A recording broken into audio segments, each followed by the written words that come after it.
Captain Jun-Ho Kim stood on the bridge of the human ship Resilience, watching the stars through the large window. The ship moved slowly toward Nexus Prime, the biggest space station in the galaxy. Today was supposed to be a good day. The Galactic Council was meeting to discuss new trade agreements that would help humanity grow stronger in space. Jun-Ho had been a ship captain for 15 years. He remembered when humans first joined the Galactic Cooperative 50 years ago. Back then, everyone was excited. Humans could finally travel between the stars and meet other intelligent life forms. They learned new technologies, made friends with alien species, and built colonies on distant worlds. The communication device on his ship made a sound. "Captain Kim, this is Admiral Hyojin Park. I need you to come to the council chambers immediately. Something is happening." Jun-Ho felt worried. Admiral Park's voice sounded strange, like she was scared or angry. "On my way, Admiral," he replied. The council chambers were huge. Representatives from dozens of alien species sat in a circle around a central platform. Jun-Ho had been here many times before, but today felt different. The alien representatives were not talking to each other like they usually did. Instead, they sat quietly and stared at the humans. Admiral Park stood near the human section. She was a strong woman who had spent her whole life in space. Her face looked pale as she watched the proceedings. "What's going on?" Jun-Ho asked quietly. "Just watch," she whispered back. High Chancellor Vexmar of the Velthak Empire stood up. The Velthaks were large reptile-like creatures with green skin and yellow eyes. Vexmar was their leader in the council. His voice was deep and scary when he spoke. "Honored members of the Galactic Cooperative," he began. "Today we must discuss a serious threat to peace in our galaxy. The human species has become dangerous to all of us." Jun-Ho felt his heart beating faster. What was Vexmar talking about? "Humans reproduce too quickly," Vexmar continued. "They spread to new worlds faster than any other species. They adapt to new environments in ways that are not natural. Most importantly, they think in ways that are unpredictable and dangerous." The Quillian representative floated up from her seat. The Quillians looked like ghosts made of blue light. They could fly and speak without moving their mouths.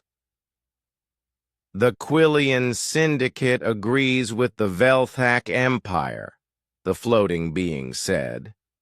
"Humans have shown behaviors that threaten the stability of our galaxy." Admiral Park stepped forward. "This is ridiculous. Humans have been peaceful members of the cooperative for 50 years. We have never attacked anyone. We have shared our technology and helped other species." "That is exactly the problem," said another alien representative.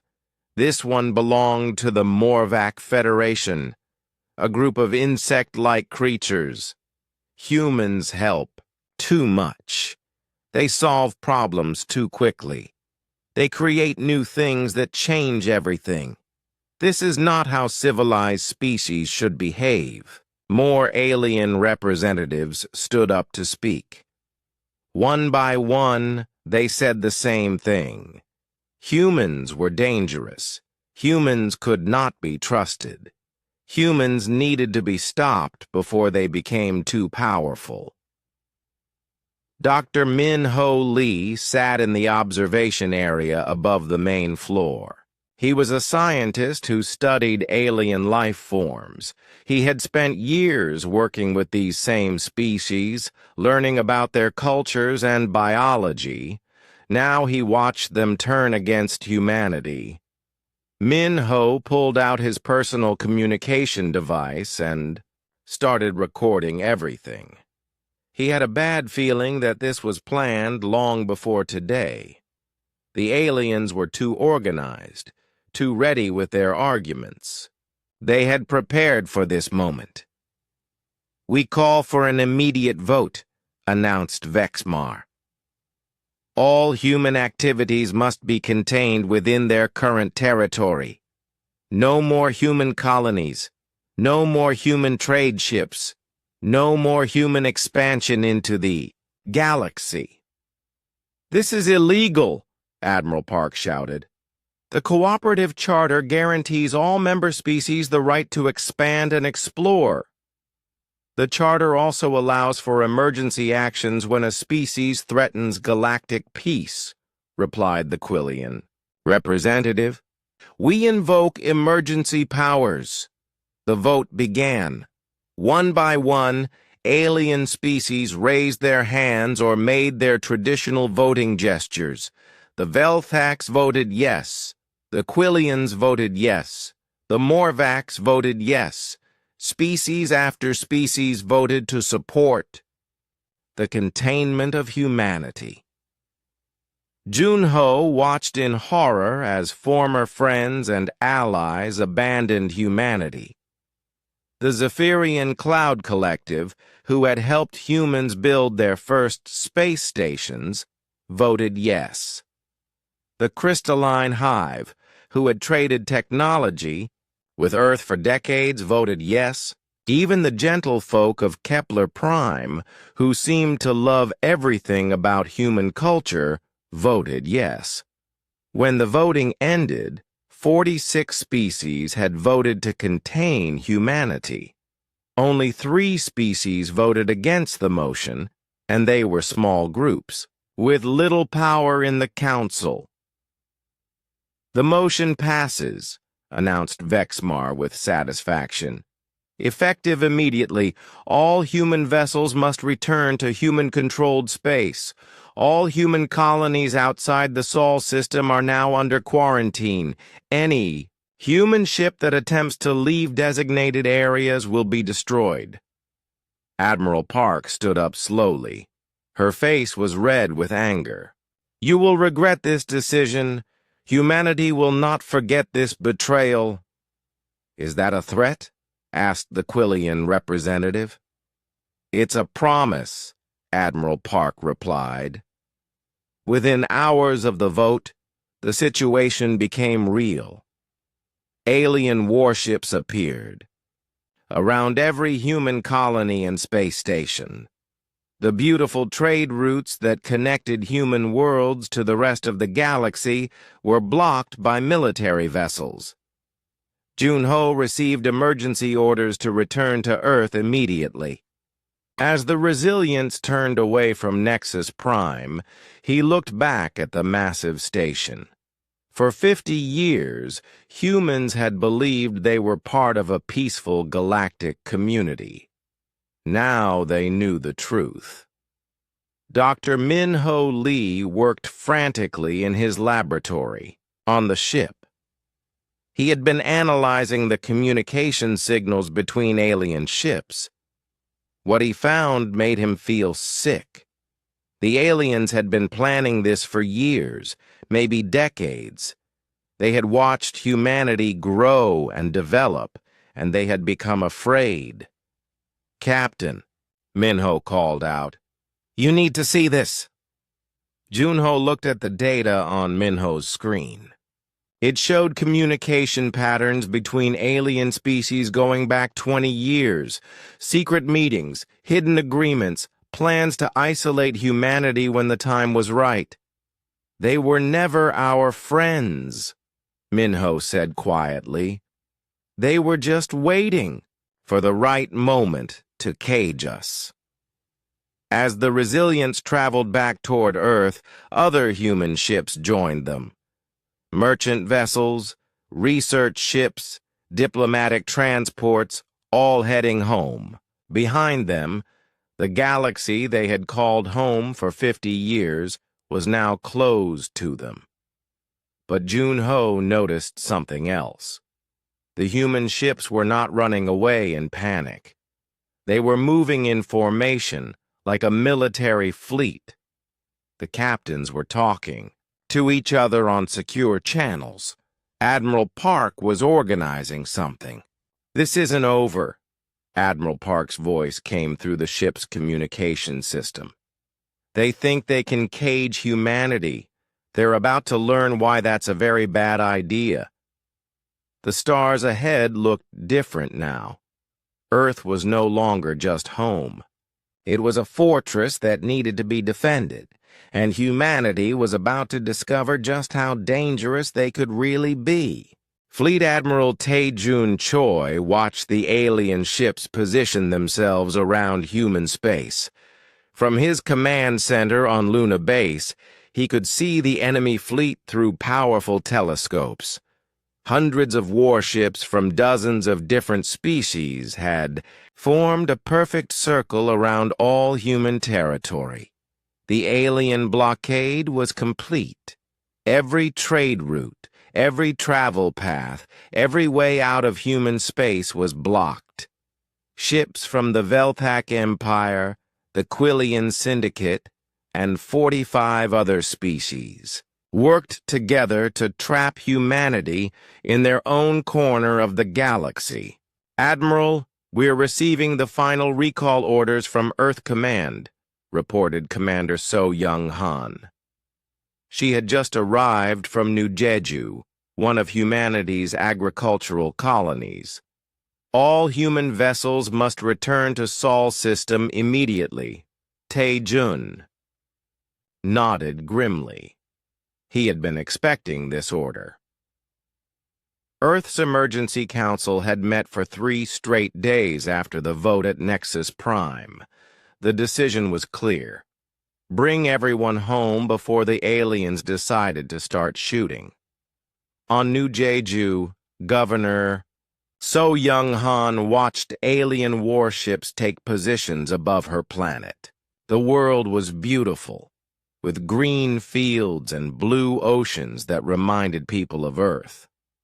2.5 million humans called New Jeju home. They had farms, cities, schools, and factories. Now they were all prisoners. "Governor," the alien commander, "is demanding to speak with you," said her assistant Jinwoo Park. So Young looked up at the sky. 3 massive Velthak destroyers hung in the air above the capital city. Their weapons were pointed down at the planet. The message was clear: obey or die. She activated the communication system. "This is Governor Han of New Jeju Colony. What do you want?" A deep, reptilian voice answered.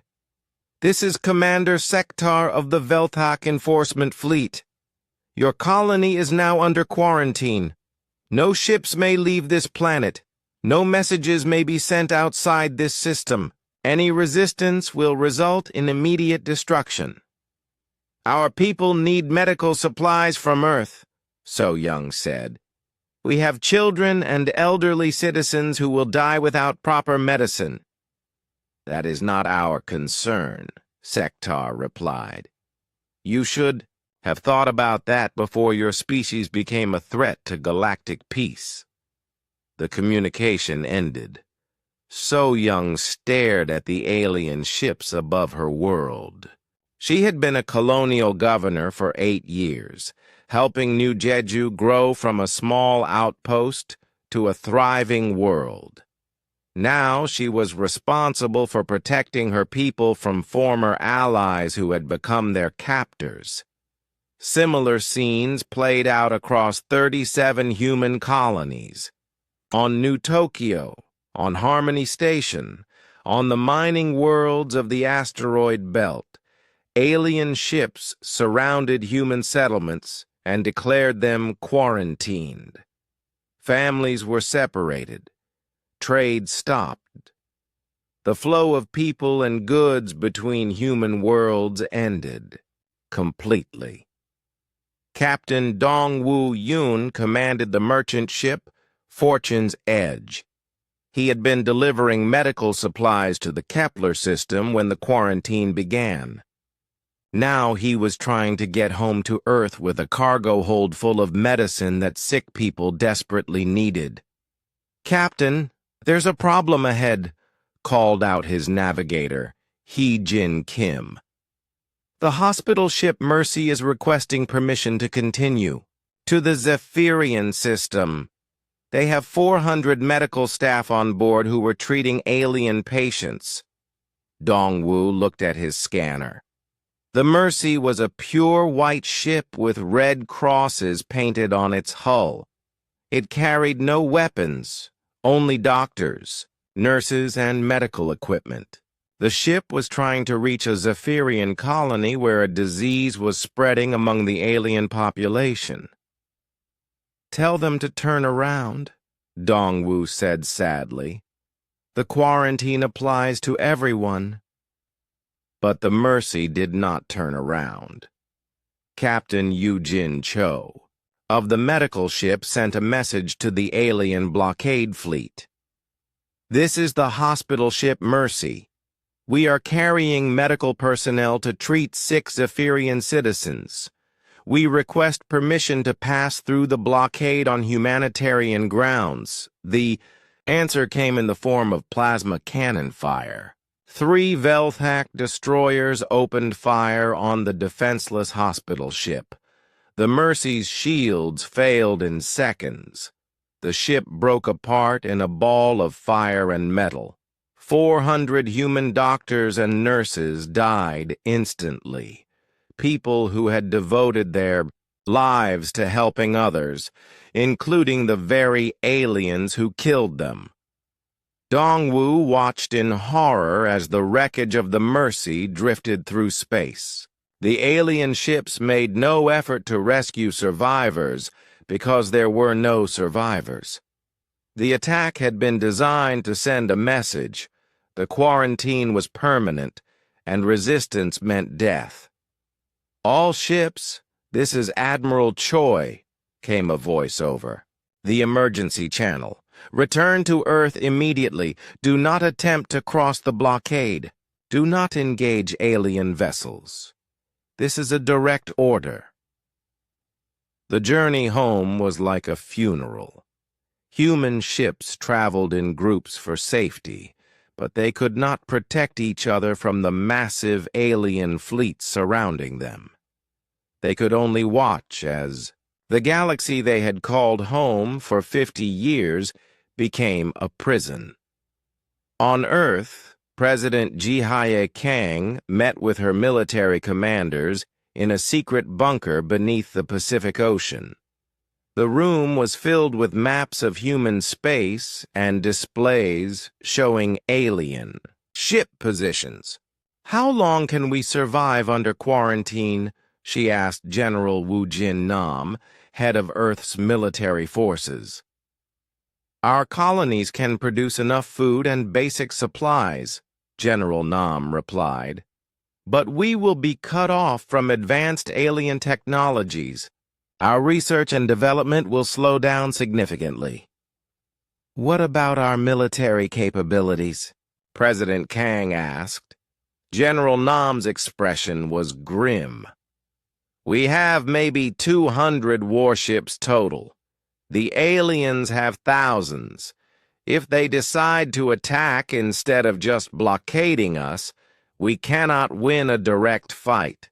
Dr. Yansu Bei, the head scientist for Earth's defense projects, spoke up. "Madam President, we may have options that the aliens don't know about. Human engineers have been working on some projects that were kept secret, even from our alien partners." "What kind of projects?" President Kang asked. "New propulsion systems, advanced weapons, manufacturing techniques that could help us build ships faster than anyone expects. We kept these technologies hidden because we wanted to surprise our alien friends with gifts. Now they might save our lives." In space around Earth, the returning. Human ships gathered in formation. Captain Jun-Ho Kim of the Resilience watched as hundreds of vessels from across human space formed up with Earth's defense fleet. Merchant ships, research vessels, passenger transports, and military ships all clustered around humanity's home world. But something was different about these ships. As they moved into position, Jun-Ho noticed that many of them had been modified. Hidden weapon ports opened on merchant vessels. Research ships revealed advanced sensor arrays. Even passenger transports showed signs of military upgrades. "This is Admiral Park," came a broadcast to all human ships. "Welcome home. You may think that we are defeated, but you are wrong. The aliens have made a terrible mistake.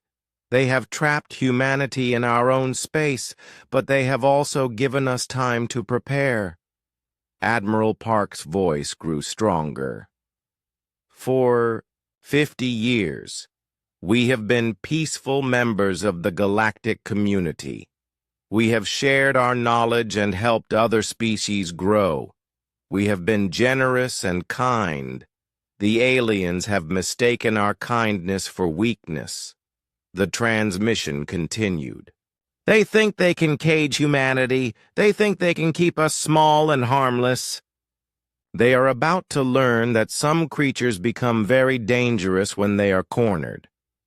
In the months that followed, the alien blockade tightened. Supply ships were destroyed if they tried to reach human colonies. Communication signals were jammed. The galaxy beyond human space became completely cut off. But inside human space, something was happening. Factories that had built peaceful trade goods began producing military equipment. Scientists who had worked on civilian projects started developing weapons. Engineers who had designed comfortable space stations began building fortresses. Governor So Young-han on New Jeju received secret orders from Earth. Her people were not just supposed to survive the quarantine. They were supposed to prepare for war. The aliens thought they had trapped helpless victims on New Jeju. They were wrong. The colonists began digging tunnels beneath their cities. They hid weapons and supplies in underground bunkers. They trained with military equipment that had been secretly shipped to their world years earlier. The farmers and teachers and shopkeepers of New Jeju became soldiers waiting for their chance to fight back. Across human space, the same transformation was happening. The aliens had declared war on humanity. Now humanity was getting ready to fight back. 5 years had passed since the alien blockade began. In the United Earth Assembly Building, President Ji-Hai Kong stood before representatives from every human world. The large hall was packed with people who had traveled from across human space to hear her speak. "Fellow humans," President Kang began, "5 years ago, our former allies betrayed us. They surrounded our worlds with warships and told us we were prisoners in our own homes. They thought they could break our spirit by cutting us off from the galaxy." The audience listened quietly. Everyone remembered the early days of the quarantine. Food shortages on some colonies, medical supply problems, the fear that humanity might slowly die alone in their corner of space. They were wrong, President. Kang continued, her voice growing stronger. "We did not break. We did not give up. Instead, we prepared." She pressed a button on her podium. The lights dimmed, and a holographic display appeared above the assembly hall. It showed the outer regions of the solar system, beyond Neptune and Pluto. "Let me introduce you to Project Prometheus," she said. The hologram zoomed in on what looked like empty space. But as the image became clearer, massive structures appeared. Shipyards bigger than cities floated in the darkness between planets. Construction platforms stretched for hundreds of kilometers. Thousands of new spacecraft filled the space around giant factories. The assembly hall erupted in amazed whispers. Even the representatives from human colonies had not known about this. General Wu Jin Nam stepped forward to explain. He was a tall man with gray hair who had spent his whole life planning for war. "For 30 years, even before the quarantine, we have been secretly building these facilities. We told our alien friends they were research stations and mining operations. They never suspected the truth." The hologram showed ship after ship rolling out of the construction bays. These were not the peaceful trading vessels that humans had built before the quarantine. These were warships, sleek and deadly, armed with weapons that no alien species had ever seen. The Titan shipyards alone produce 50 new vessels every month, General Nam explained. "We have similar facilities hidden in the asteroid belt around Jupiter's moons and in the outer comet cloud. We have been building the largest fleet in human history." Dr. Yansu Bei took the stage next. She was the chief scientist for humanity's weapons development program. Her team had worked in secret for decades, preparing for the day when humanity might need to fight for its survival. "Our new ships use technologies that the aliens gave us during the years of cooperation," Dr. Bei explained. "But we have improved these technologies in ways they never imagined." The hologram showed detailed views of human weapon systems. Plasma, cannons that could burn through alien ship armor in seconds, missile systems that could track targets across star systems. Most importantly, new engines that could move ships faster than anything in the alien fleets. "We call them quantum tunnel drives," Dr. Bei said. "They allow our ships to jump directly through space without using the normal hyperspace routes that aliens control. We can appear anywhere in the galaxy without warning." Commander Seok Jin Oh stood up in the audience. He was a young officer who commanded one of the new human warships. "Dr. Bei, what about their shields? Alien energy barriers have protected their ships for thousands of years." Dr. Bei smiled. "Their shields work by deflecting energy weapons and stopping physical projectiles. Our new plasma weapons use a different type of energy that passes right through their barriers. We tested this technology on captured alien equipment. Their shields are useless against our weapons." The implications were staggering. For 5 years, the aliens had kept humanity trapped behind their blockade, confident that human technology was inferior to their own. They had no idea that humans had been secretly developing weapons specifically designed to destroy alien ships. President Kang returned to the podium. "The aliens thought they could quarantine humanity forever.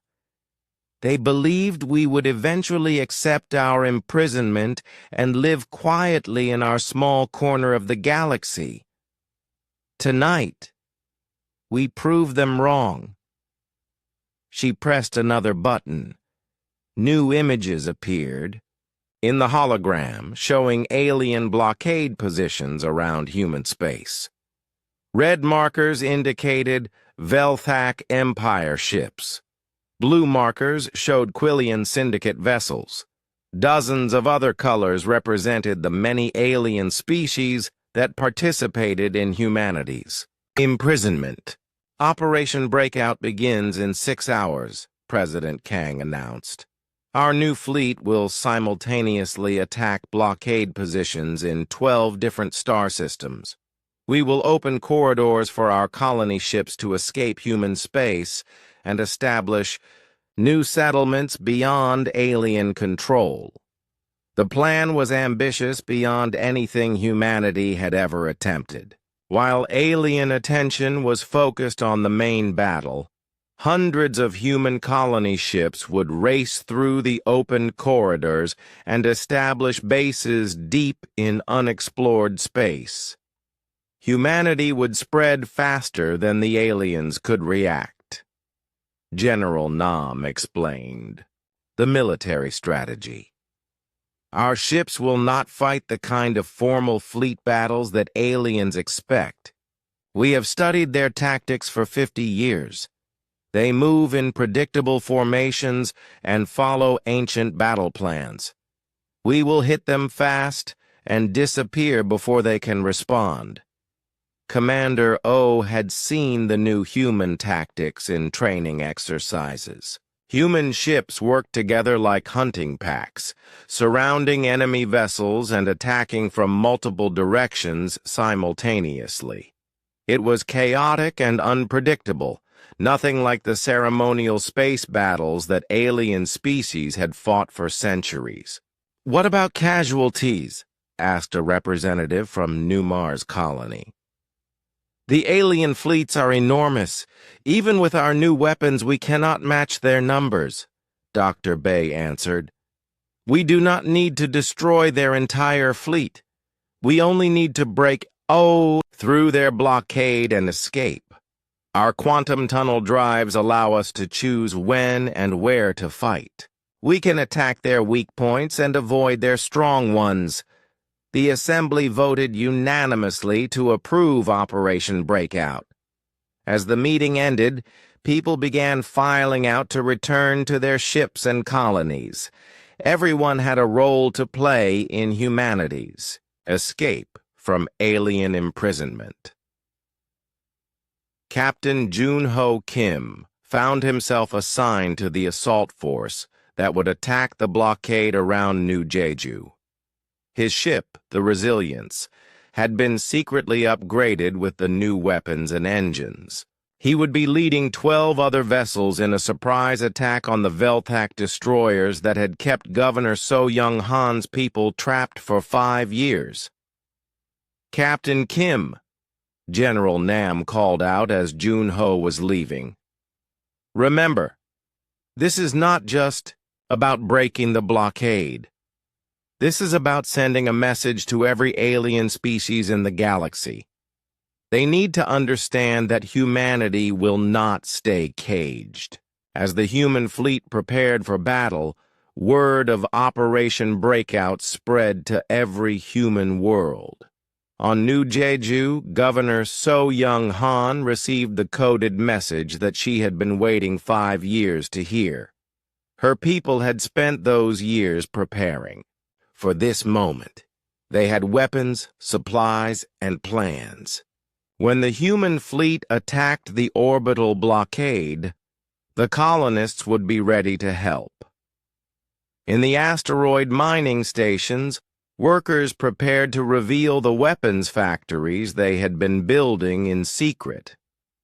On the agricultural worlds, farmers opened hidden bunkers filled with military equipment.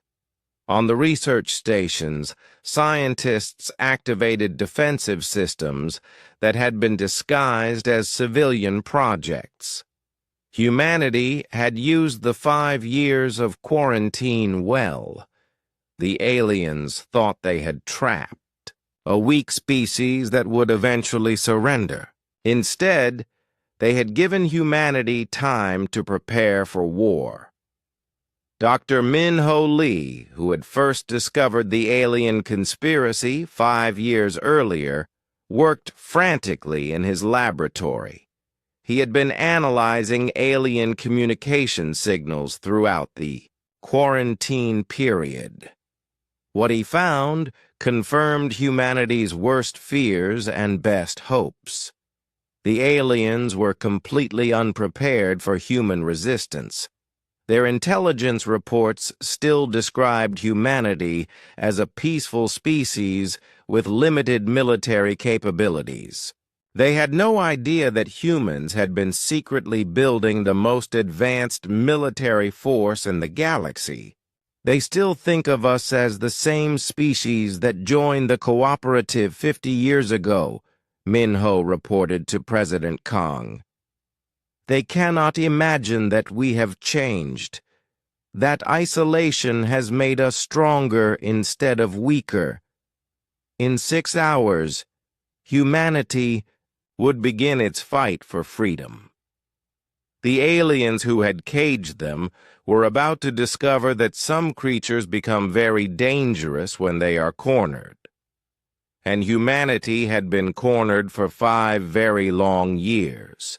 The attack began at exactly midnight, Earth Standard Time.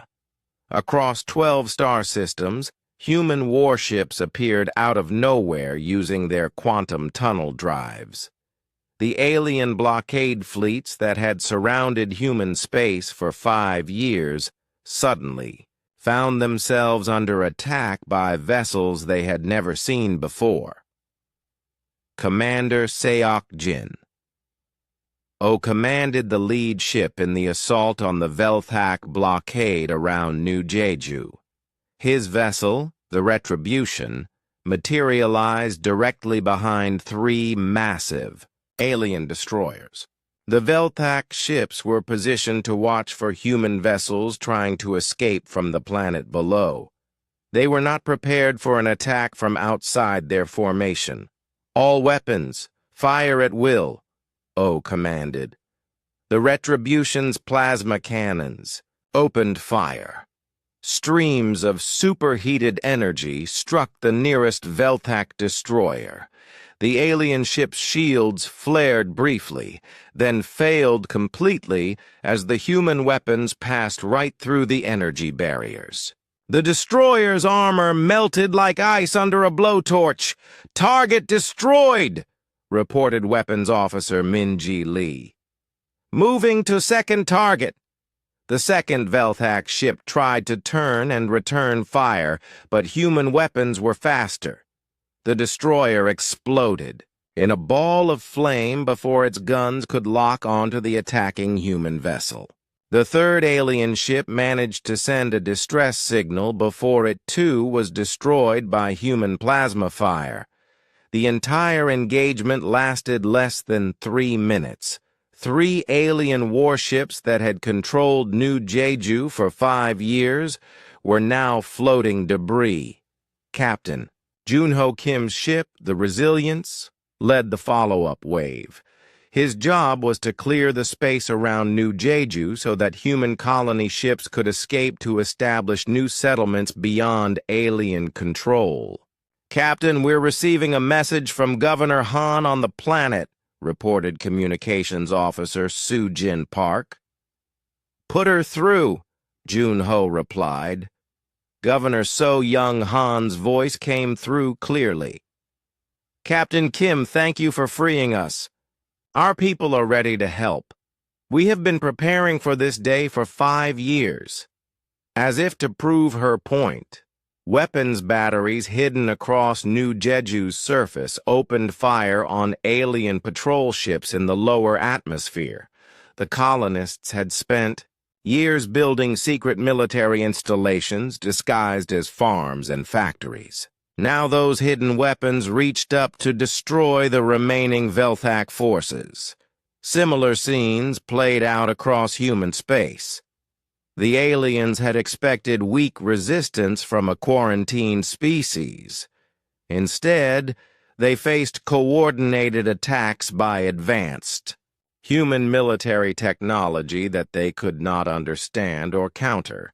Admiral Soo-Jin Kwon commanded the main human battle fleet from her flagship, the Vindication. Her ships had broken through the alien blockade around Earth and were now racing toward unexplored regions of the galaxy. Behind her, alien reinforcements were finally beginning to respond to the surprise attacks. "Admiral, we're detecting massive alien fleet movements," reported her tactical officer, Young-Ho Kim. "They're pulling ships from across the galaxy to pursue us." "Let them come," Admiral Kwan replied. "They still think this is about defending human space. They don't understand that we're not trying to go home. We're trying to expand." The human strategy was brilliant in its simplicity. While alien fleets rushed to contain what they thought was a breakout attempt, human colony ships were establishing new settlements in star systems that no alien species had ever explored. Humanity was not just escaping their cage. They were claiming new territory across the galaxy. Captain Hoseok An commanded a squadron of 12 human fighters that demonstrated the new style of space combat. His ships moved in fluid formations that changed constantly, like a school of fish avoiding predators. When alien ships tried to engage them in formal battle lines, the human fighters scattered and attacked from unexpected angles. "This is On. Squadron engaging Quillian Patrol Group," he reported to Fleet Command, beginning pack-hunting maneuvers. The human fighters surrounded a formation of 6 Quillian vessels. The aliens tried to maintain their traditional defensive formation, but human ships attacked from above, below, and all sides simultaneously. The Quillian energy beings could not adapt to the chaotic human tactics. Within minutes, all 6 alien ships were destroyed.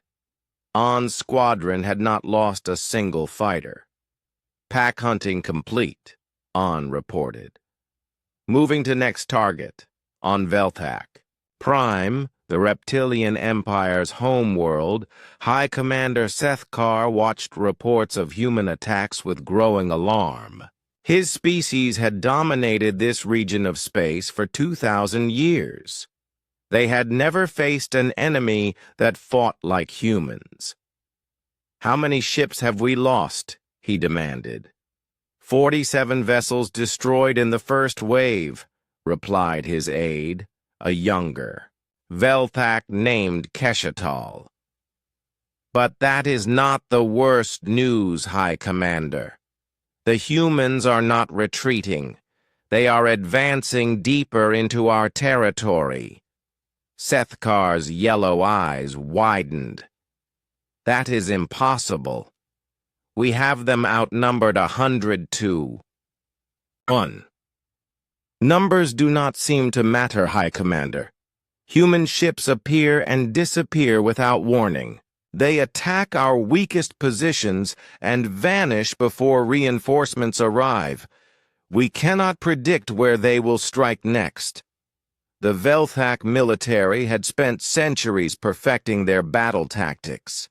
They fought in massive formations with carefully planned maneuvers that had proven successful against every enemy they had ever faced.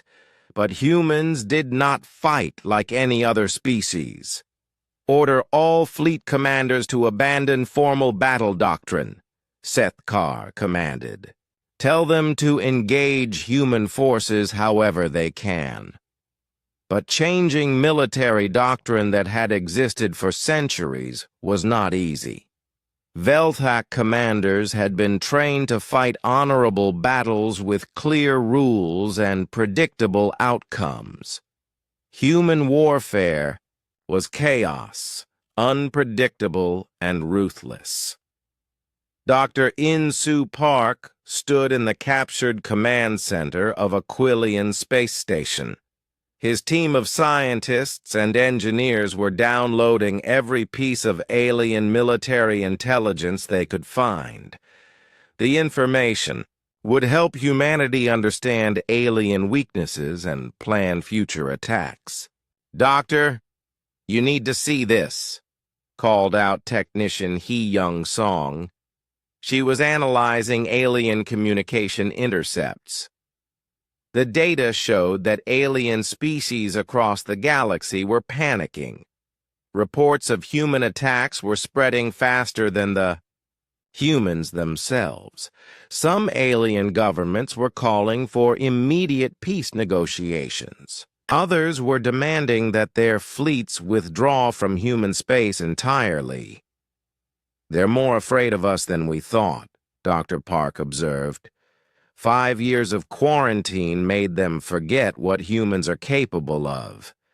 Now they're remembering why they wanted to cage us in the first place. The psychological impact was devastating.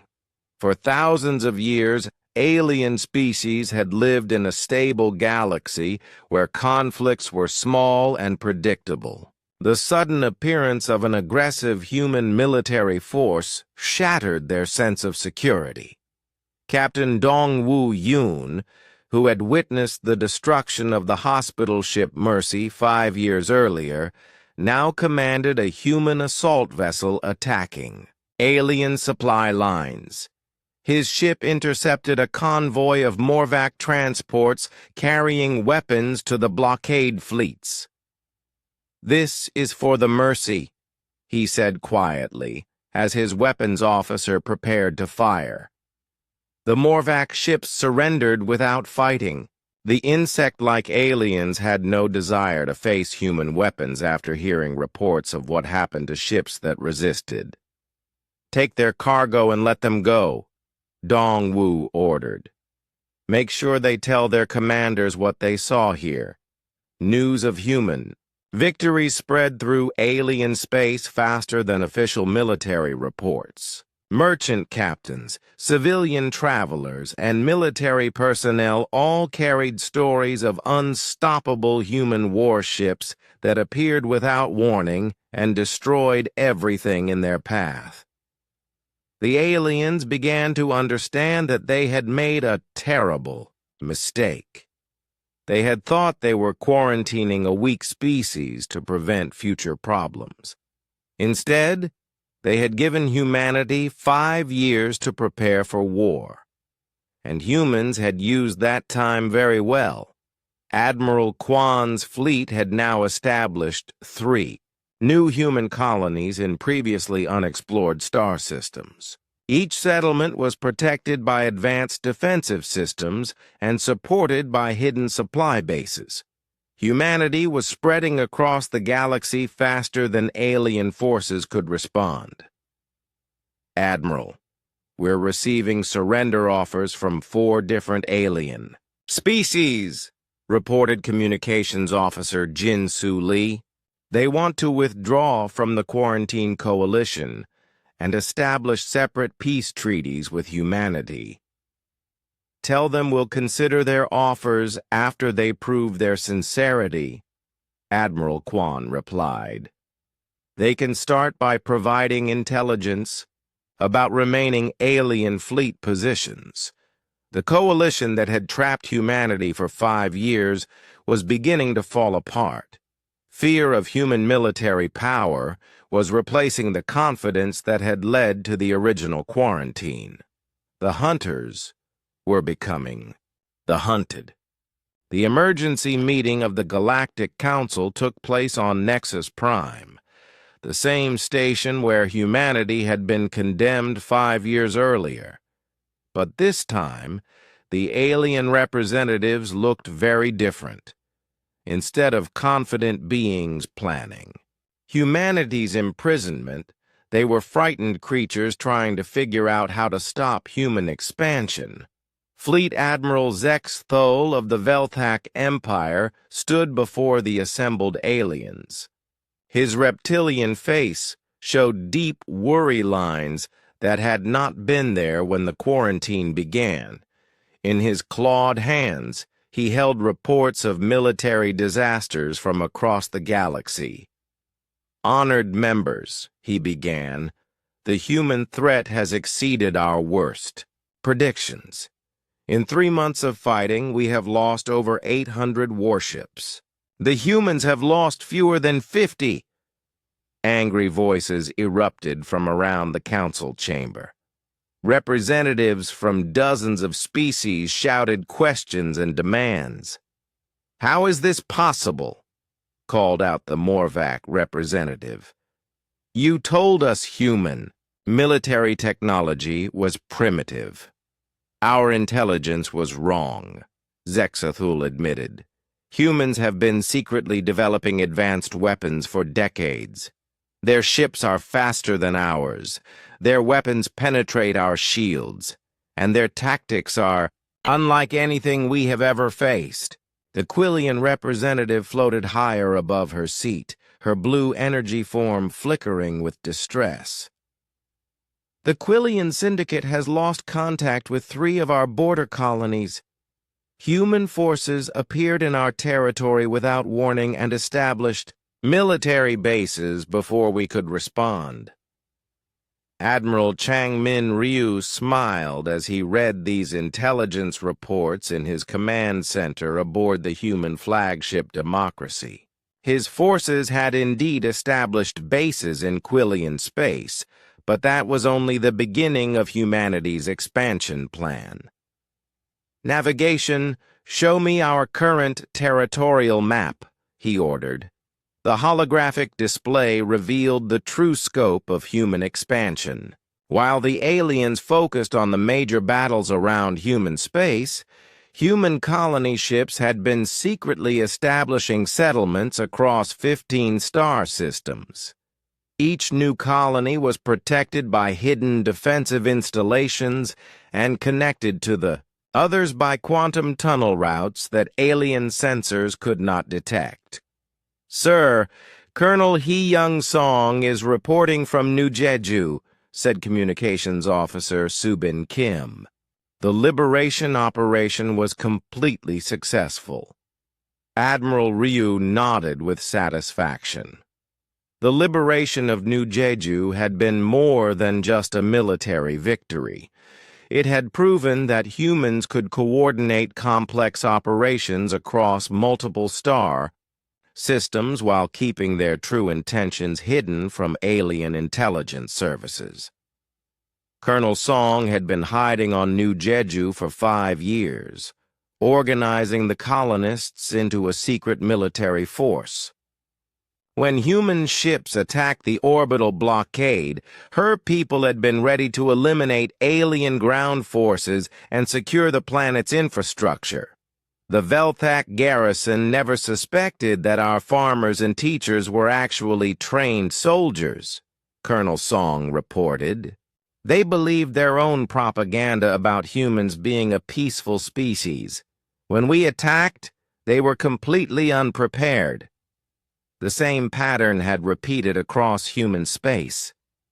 Alien occupation forces on human colonies discovered that they had been surrounded by hidden military installations for years. The colonists they thought they were guarding had actually been preparing to destroy them. On Harmony Station, Captain Yunho Bei led a team of human engineers in converting the space station's civilian facilities into military production centers. The aliens had allowed humans to maintain basic industrial operations during the quarantine, not realizing that those factories could be quickly converted to produce weapons and military equipment. "Captain, we've completed conversion of manufacturing. Bay 7, reported engineer Jungmin Ko. "We can now produce 50 guided missiles per day." "Excellent," Captain Bay replied. "Begin production immediately. Our fleet will need those missiles for the next phase of operations." The next phase was Admiral Ryu's most ambitious plan yet. Instead of just defending human territory or establishing new colonies, humanity would take the war directly to alien homeworlds. The species that had voted to quarantine humanity would learn what it felt like to have enemy warships in their own skies. General Kyung-Soo Jang received his orders while commanding human forces in the Centauri cluster. His mission was to prepare for the largest military operation in human history, a coordinated assault on multiple alien capital systems simultaneously. General, our reconnaissance ships have completed surveys of 8 alien homeworlds, reported Intelligence Officer Mi Young-shin. We have identified the optimal attack routes and defensive weak points for each target. The intelligence was devastating for alien security. Human ships equipped with advanced stealth technology had spent weeks studying alien defenses without being detected. They knew exactly where to strike for maximum effect. Begin Phase 1 of Operation Retribution, General Jang ordered. All strike forces are to move into position for simultaneous attacks. Captain Yoon Ji-yu commanded a squadron of human fighters approaching Velthak Prime, the Reptilian Empire's home world. Her 12 ships had used quantum tunnel drives to appear in the outer system, far from the main defensive installations that protected the planet. Squadron leader to all units, she broadcast. Remember, our goal is not to destroy their cities. We want to demonstrate that we can reach them anywhere. Precision strikes on military targets only. Her fighters swept through the Velthak home system like a storm. Defensive stations that had protected the planet for centuries were destroyed in minutes. Orbital weapons platforms exploded under human plasma fire. The massive fleet that normally guarded Velthak Prime was scattered across the galaxy, trying to stop human expansion elsewhere. High Commander Seth Carr watched his home world's defenses burn from his command bunker deep underground. For the first time in Velthak history, enemy warships flew freely through their capital system. How did they get past our sensor networks? He demanded. We have early warning systems covering 3 light years in every direction. Their ships appear to move through some form of space-folding technology, replied his science advisor, Vel Makar. Our sensors cannot detect them until they drop back into normal space. By then, they are already attacking. On the surface of Velthak Prime, civilians looked up to see human warships streaking across their sky. The reptilian population had never experienced war on their homeworld. For 2,000 years, Velthak fleets had carried war to other species. Now war had come to them. But the humans did not attack civilian targets. Captain Yu's orders were specific. Destroy military installations, avoid civilian casualties, and send a clear message that humanity could strike anywhere in the galaxy. The message was received. Across alien space, governments that had supported the quarantine began reconsidering their positions. If humans could attack Velthak Prime, they could attack anyone. Admiral Hyun-woo Kim intercepted alien communications from his command ship in the Outer Rim territories. What he read confirmed that humanity's strategy was working better than anyone had hoped. Admiral, listen to this message from the Crystalline Hive, said Intelligence Officer Aaron Cho. They're requesting immediate withdrawal from the anti-human coalition. They want to open peace negotiations. More species were following the same pattern. The gentlefolk of Kepler Prime had already announced their withdrawal from the quarantine. The Zephyrian Cloud Collective was secretly negotiating with human representatives. Even some Morvac Federation members were questioning their alliance with the Velthoks. Fear is more effective than we anticipated, Admiral Kim observed. These species have lived in peace for so long that they forgot what real war looks like. A few demonstrations of human military power have reminded them. Dr. Aaron Cho, who had become humanity's chief strategic analyst, calculated the shifting balance of power in the galaxy. Her computers showed that at current rates of expansion and alien defection, human forces would control 40% of known space within 6 months. The Quarantine Coalition is falling apart faster than they can organize resistance, she reported to Earth Command. Most alien species joined the coalition because they thought it would be easy and safe. Now that humans are fighting back effectively, they want out. But not all aliens were ready to surrender. The Velthak Empire and Quillian Syndicate still commanded massive fleets, and they were determined to stop human expansion before it was too late. Fleet Admiral Zex Thule is massing forces for a final confrontation, Dr. Cho warned. Intelligence suggests they're planning to attack our main colony bases with everything they have left. The stage was set for the largest space battle in galactic history. Humanity had proven they could fight and win against superior numbers, but they had never faced the combined might of desperate alien empires fighting for their survival. Admiral Ryu looked at the tactical displays showing alien fleet movements. The enemy was gathering ships from across the galaxy for one massive assault.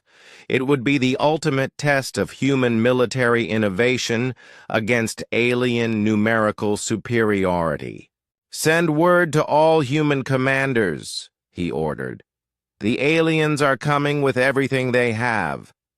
This will be the battle that decides whether humanity becomes a major galactic power or gets crushed back into our corner of space." The war was about to reach its climax. Humanity had escaped their cage and proven they could fight. Now The Battle of the Centauri Cluster began on a Tuesday morning, Earth Standard Time.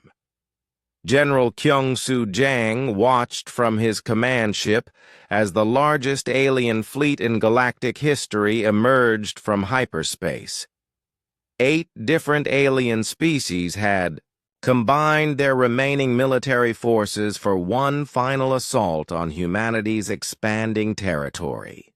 "Sir, enemy fleet count is now at 3,200 vessels," reported Tactical Officer Wan Bin Lee.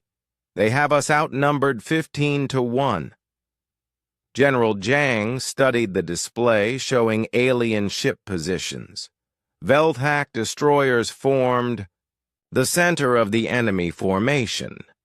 Quillian energy vessels provided long-range support.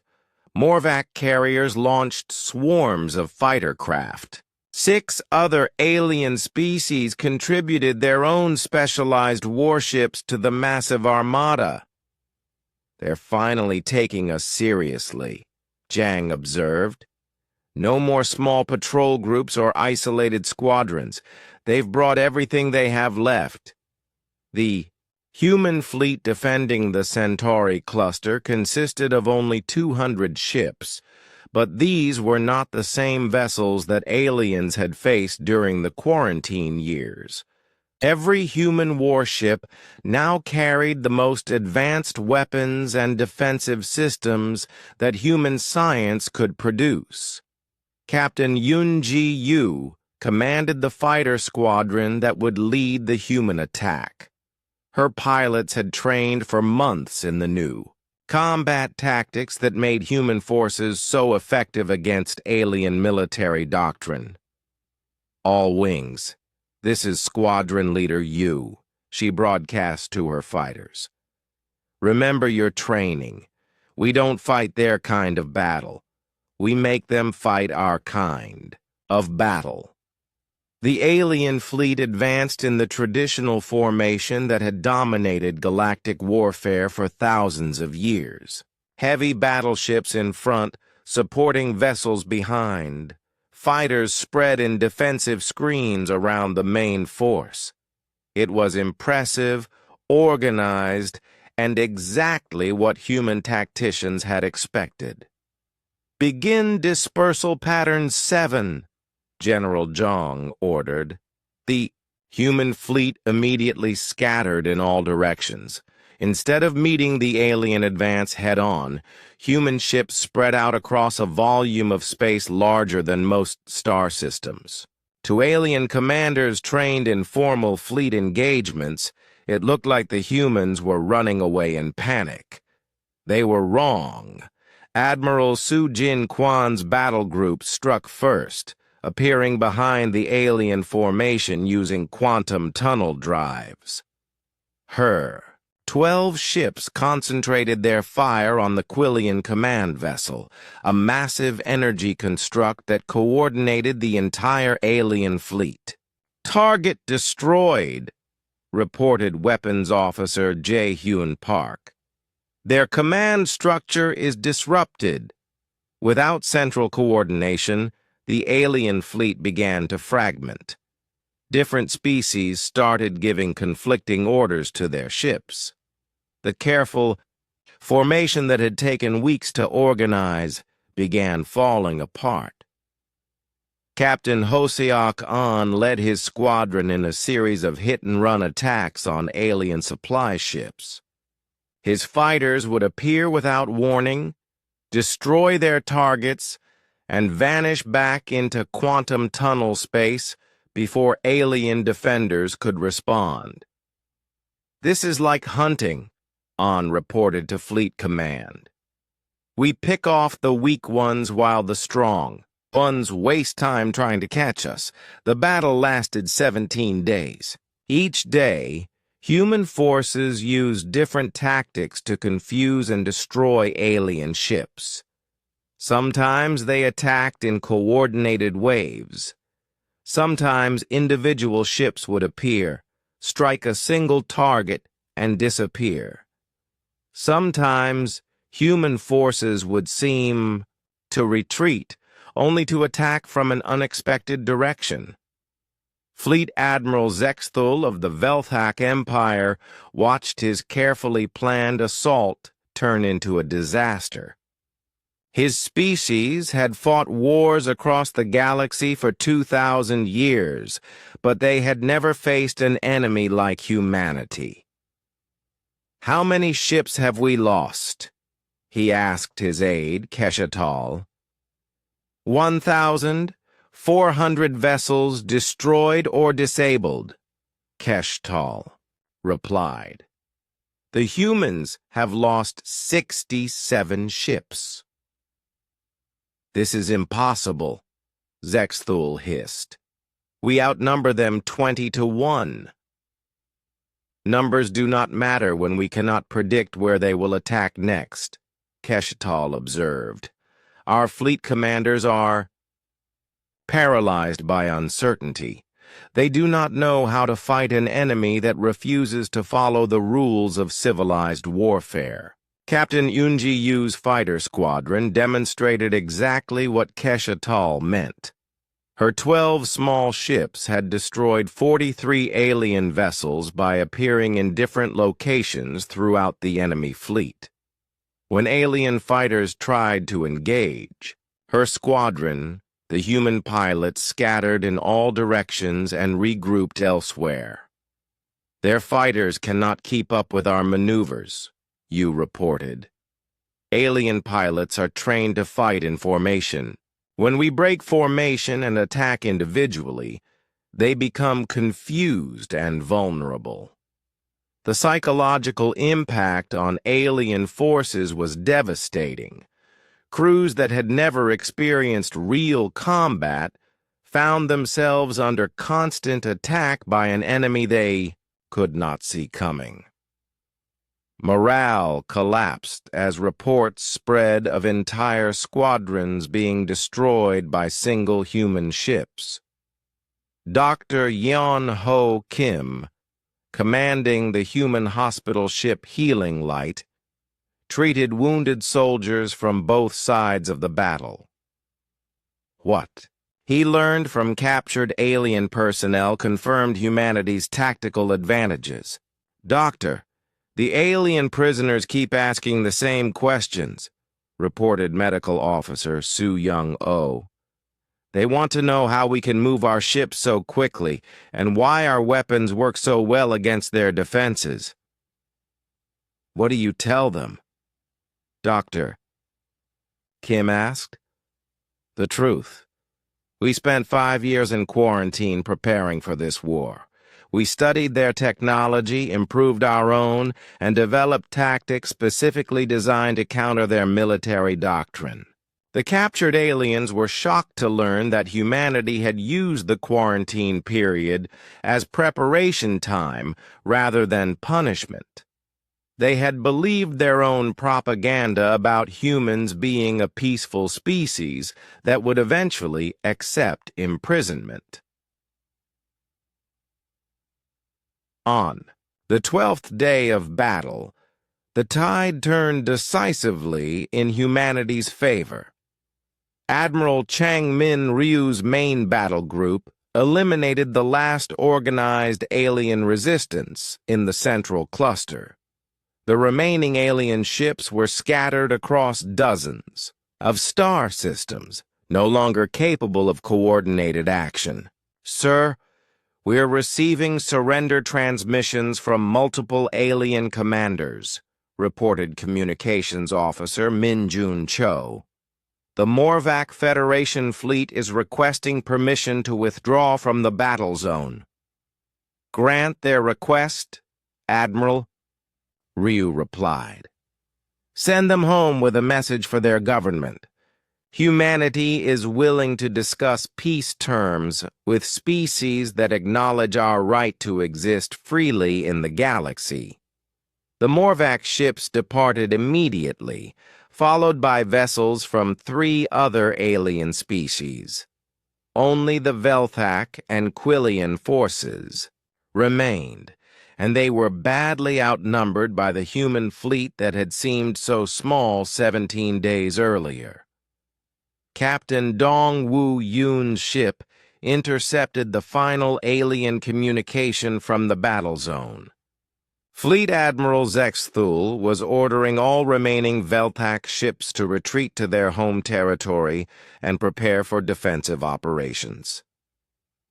The great Velthak Empire is running away, Yoon observed with satisfaction. 5 years ago, they destroyed the hospital ship Mercy and told us that resistance meant death. Now they're the ones retreating. The Battle of the Centauri cluster ended with complete human victory.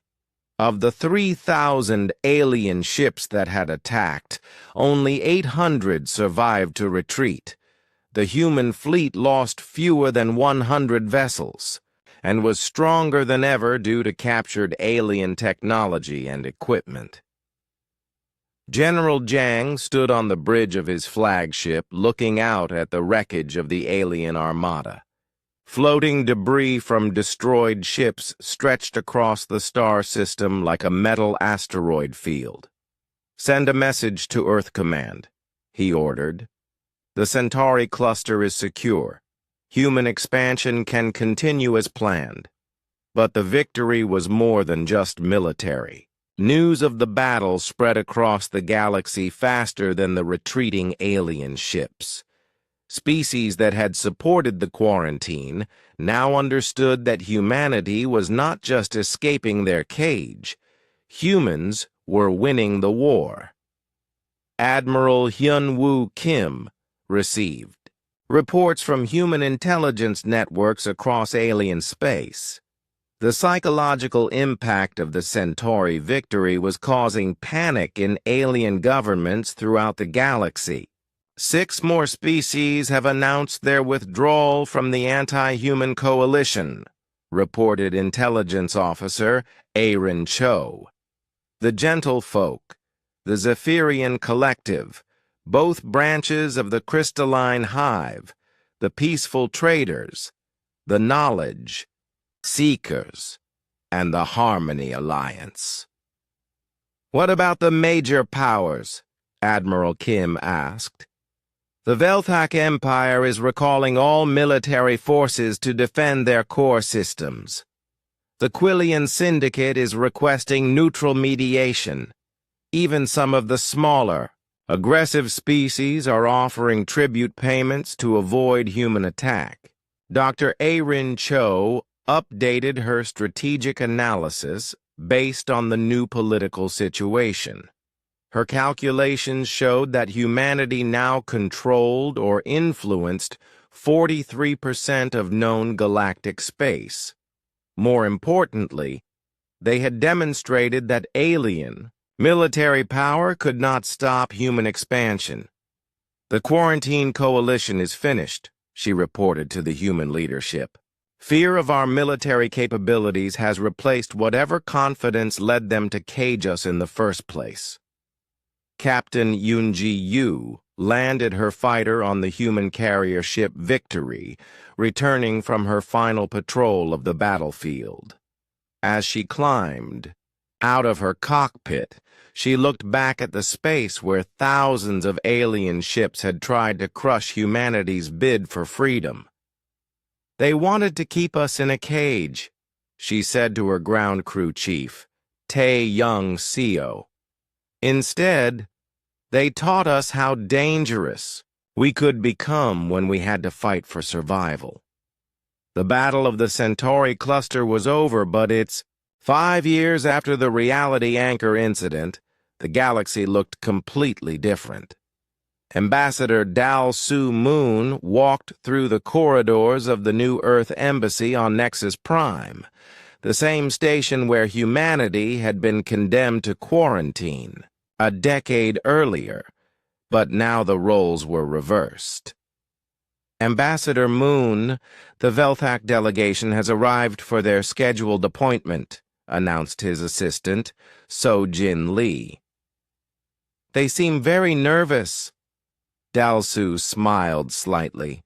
Of course they were. Nervous.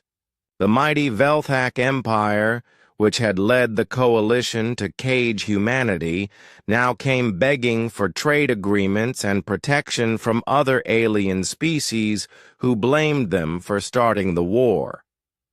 The 3 Velthak representatives entered his office with heads bowed low, a sign of submission that their proud species had never shown to anyone before. Their leader, former High Commander Seth Carr, had been demoted after the military disasters that followed humanity's breakout. "Honored Ambassador," Seth Carr said in heavily accented human standard language, "the Velthak Empire requests renewal of our non-aggression pact. We also wish to increase our tribute payments in exchange for continued human protection." Dalsu reviewed the documents on his desk. The Velthak Empire now controlled only 7 star systems, down from the 43 systems they had ruled before the war. Their military consisted of fewer than 50 ships, all of them outdated designs that pose no threat to human forces.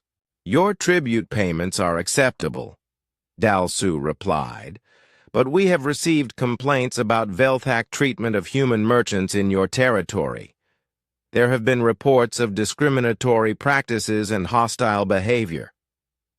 "We will investigate immediately," Sethkar promised. "Any Velthak citizen who shows disrespect to humans will be severely punished." It was a remarkable transformation. The same species that had once declared humanity too dangerous to exist freely now competed desperately for human approval and protection. Admiral Mi Young Shin patrolled the borders of human space aboard her flagship, Vindication. The massive vessel was a symbol of human military dominance, equipped with the most advanced weapons and defensive systems in the galaxy. Under her command, the Human Colonial Defense Force had become the premier military organization in known space. Admiral, we're receiving a distress call from the Quillian Research Station in the Vega sector, reported her communications officer, Junho Yoon. They claim to be under attack by pirates from the Savage clans. Plot an intercourse course, Admiral Shin ordered. Standard protection protocols apply. The irony was not lost on her. The Quillian Syndicate, which had once voted to quarantine humanity, now depended on human military protection to defend their remaining territory. The Savage clans were one of several new aggressive species that had emerged to fill the power vacuum left by the collapse of the old galactic order. When the Vindication arrived at the research station, the pirate ships fled immediately upon. Detecting human signatures, the mere presence of a human warship was enough to end the attack without firing a shot. This is Admiral Shin of the Human Colonial Defense Force, she broadcast to the Quillian station. The threat has been neutralized. You are safe to resume normal operations. Thank you, Admiral, came the grateful reply from Station Commander Velnalar. The Quillian Syndicate appreciates humanity's protection. Our tribute payment for this quarter will include a bonus as appreciation for your rapid response. Admiral. Shin's patrol route took her past 7 different alien territories, all of them now under human protection or influence. The species that had once united to cage humanity now competed for human favor like children seeking approval from a powerful parent. President Soon-Ho Lim addressed the United Earth Assembly from the Capitol building in New Geneva. The Assembly Hall was much larger now, with representatives from over 200 human colonies spread across 93 star systems. Humanity had expanded further in 10 years than most alien species had managed in centuries. Fellow citizens, President Lim began, today marks the 10th anniversary of the alien quarantine that was meant to imprison our species forever. Instead, it became the beginning of humanity's rise to galactic dominance. The assembled representatives applauded, but President Lim's expression remained serious. With great power came great responsibility, and humanity now controlled or influenced 67% of known galactic space. We must remember that our strength comes not from conquest, but from the unity and determination that the quarantine taught us. The aliens feared our potential, and in trying to cage us, they forced us to realize that potential. In the observation gallery above the assembly floor, Dr. Jaewon No recorded the proceedings for his historical research. As the galaxy's leading expert on the quarantine war, he had spent years documenting the transformation of both human and alien societies. The quarantine was supposed to prevent humanity from changing the galaxy, he wrote in his journal. Instead, it triggered the most rapid transformation in galactic history. In 10 years, we went from a junior member of an alien-dominated cooperative to the dominant species in known space. His research had revealed the full scope of the changes. Of the 47 species that had voted for the human quarantine, 13 had been completely absorbed into human territory. 21 others survived as client states under human protection. Only 13 maintained any real independence, and even they depended on human trade and military support. The galactic cooperative that had ruled for thousands of years no longer existed. In its place was a complex network of human-controlled territories, allied species, and neutral zones that all operated under the implicit threat of human military intervention. Captain Yeon-Soo Bae commanded the exploration vessel New Horizon as it pushed toward the galactic core, mapping star systems that no previous expedition had ever reached. Humanity's expansion had not slowed after the war ended. If anything, it had accelerated as human technology and confidence continued to grow. Captain, we're detecting artificial structures in the Sagittarius 7 system, reported his science officer, In-ho Kim. They appear to be abandoned, but the technology is more advanced than anything we've seen before. Take us in for a closer look, Captain Bae ordered, but maintain full defensive readiness. We don't know what built those structures or where they went. The discovery of advanced alien ruins had become common as human exploration pushed into previously unknown regions of the galaxy. It seemed that many species had risen and fallen long before the current galactic civilizations had developed. Humanity was learning that they were not the first species to challenge the existing order. Dr. Irene Cho analyzed the political and economic data from across human space in her laboratory on Luna Base. Her calculations showed that human control was still expanding, but at a more sustainable rate than during the war years. We're seeing interesting patterns in alien behavior, she reported to Earth Command. Species that initially resisted human expansion are now actively seeking membership in our sphere of influence. They've learned that alignment with humanity provides security and prosperity. The economic benefits were undeniable. Human colonies that had been cut off during the quarantine had developed advanced manufacturing and agricultural techniques. When trade resumed after the war, human goods quickly dominated galactic markets due to their superior quality and lower costs. The aliens spent so much effort trying to keep us contained that they forgot to keep advancing their own technology, Dr. Cho observed.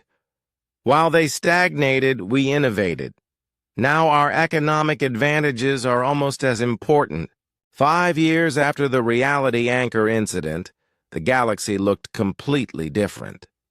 Ambassador Dal Su Moon walked through the corridors of the New Earth Embassy on Nexus Prime, the same station where humanity had been condemned to quarantine a decade earlier, but now the roles were reversed.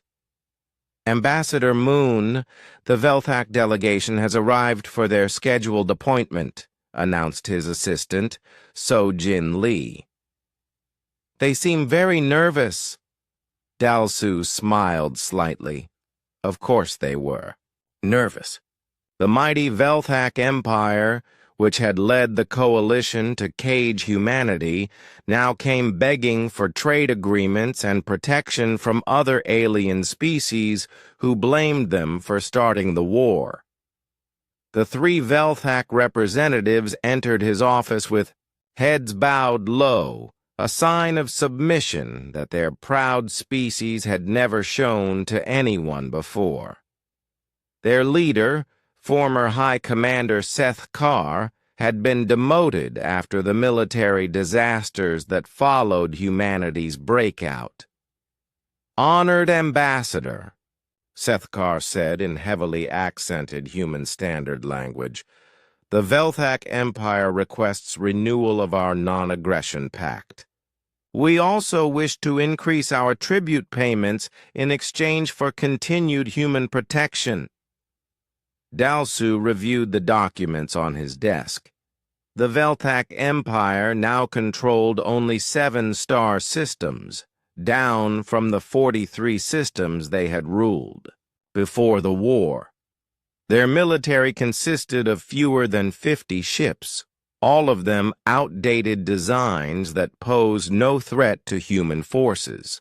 "Your tribute payments are acceptable," Dalsu replied, "but we have received complaints about Velthak treatment of human merchants in your territory. There have been reports of discriminatory practices and hostile behavior.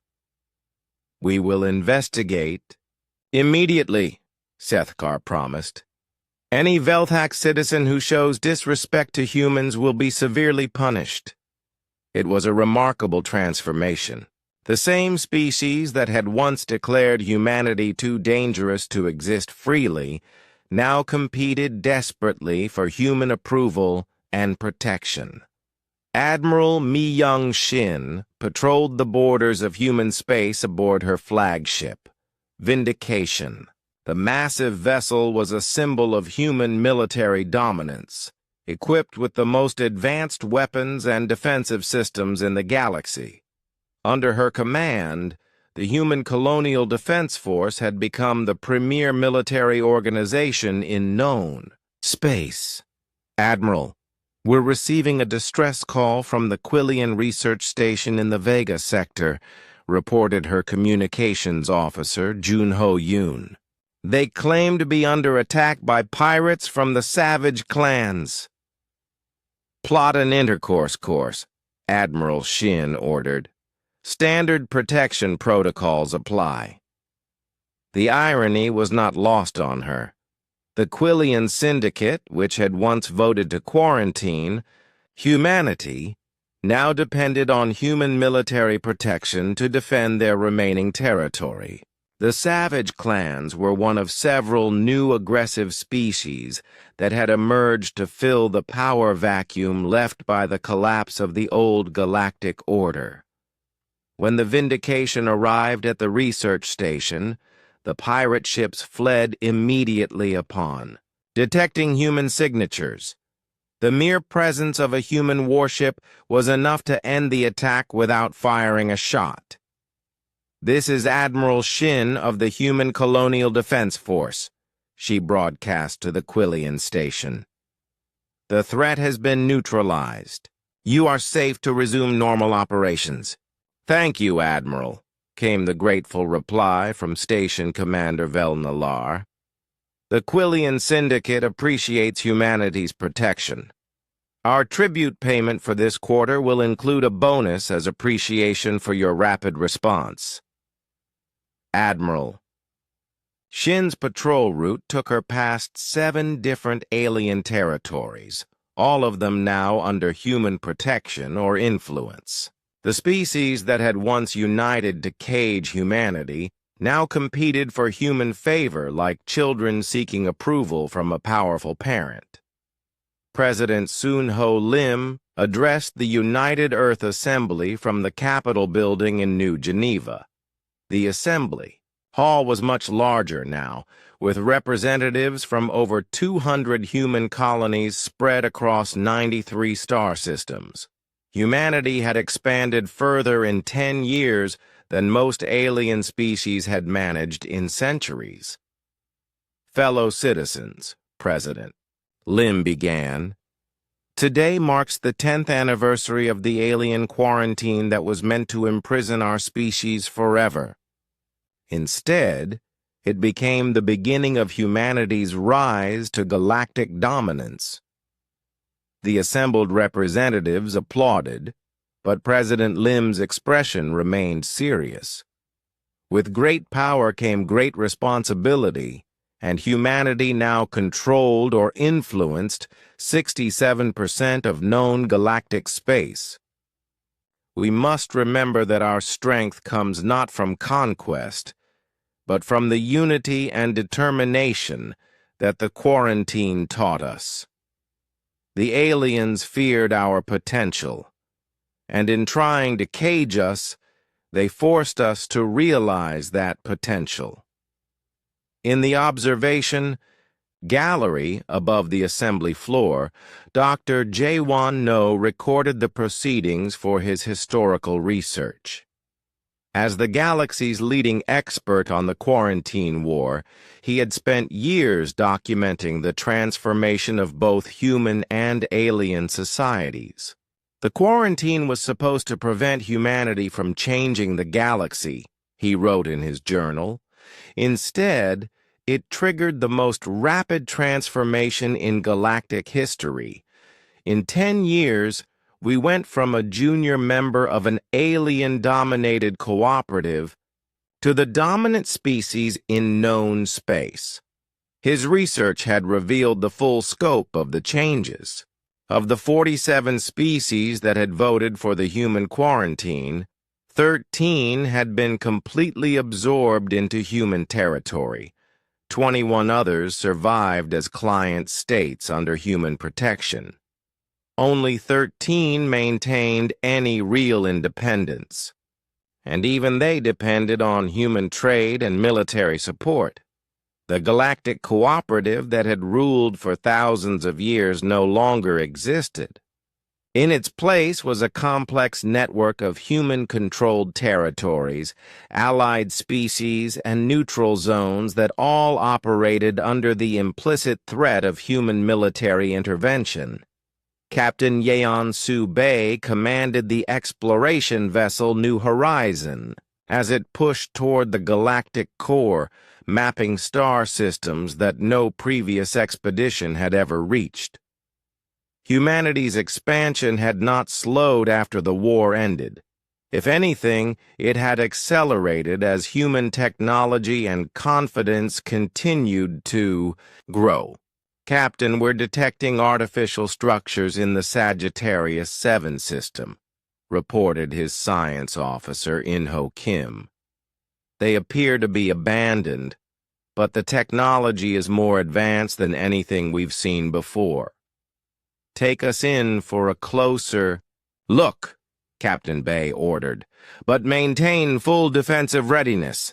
We don't know what built those structures or where they went. The discovery of advanced alien ruins had become common as human exploration pushed into previously unknown regions of the galaxy. It seemed that many species had risen and fallen long before the current galactic civilizations had developed. Humanity was learning that they were not the first species to challenge the existing order.